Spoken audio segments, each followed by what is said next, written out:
Avez-vous déjà eu l'impression que votre cœur voulait sortir de votre poitrine, mais sans invitation?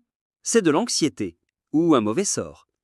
L'anxiété est comme un sort qui essaie de voir l'avenir, mais la boule de cristal est défectueuse. Elle ne montre que de mauvaises choses. Tu vas échouer, tu vas tomber, tu seras dévoré par des foules avec du jugement dans les yeux. Calme-toi, sorcier, ce n'est que l'envie. Les cerveaux anxieux deviennent des voisins commères. Ils parlent tout le temps, sans qu'on lui demande. Et si tout va mal? Et si vous oubliez de respirer? Et si le dragon demande un loyer? Cela n'a aucun sens, mais le cerveau y croit. Le corps écoute le cerveau et se met en mode combat. Mais il n'y a pas de combat, il y a juste une facture et notification de téléphone portable. Malgré tout, le cœur devient un tambour, la main devient aide pour suer, le ventre devient une potion bouillonnante.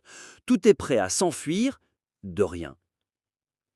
La respiration devient guerre, comme un dragon qui essaie de souffler une bougie d'anniversaire sans cracher du feu. Souffler trop fort, c'est raté. Souffler trop peu, c'est enflammer davantage. C'est pour cela que les sorciers apprennent des trucs. Tout arrêter, fermer les yeux, respirer profondément. Imaginez votre cerveau dans de la gelée. La gelée vacille, mais ne se brise pas. Elle ne fond pas non plus. Autre astuce de sorcier. Prenez une pensée. Écrivez-la. Je panique! Au secours! Je vais me transformer en pierre! Tout écrire. Ensuite, il fait un petit bateau avec du papier. Il le lance dans la rivière magique.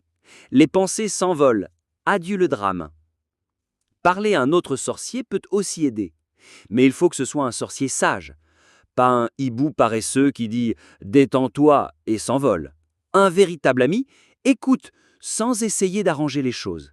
Il écoute juste pour maintenir le chaudron ensemble. L'anxiété n'aime pas la lumière. Plus vous la regardez en face, moins elle crie.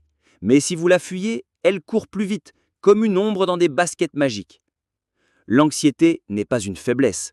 C'est de la magie qui s'est déréglée.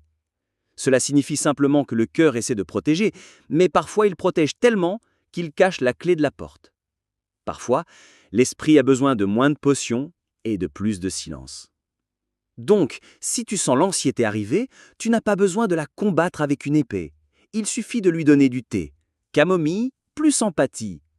Et rappelle-toi, même les sorciers tremblent parfois, mais ils lancent des sorts avec une main tremblante. Maintenant, va, n'oublie pas de respirer, sinon tu deviendras un crapaud paniqué. Et une grenouille anxieuse ne saute pas bien haut.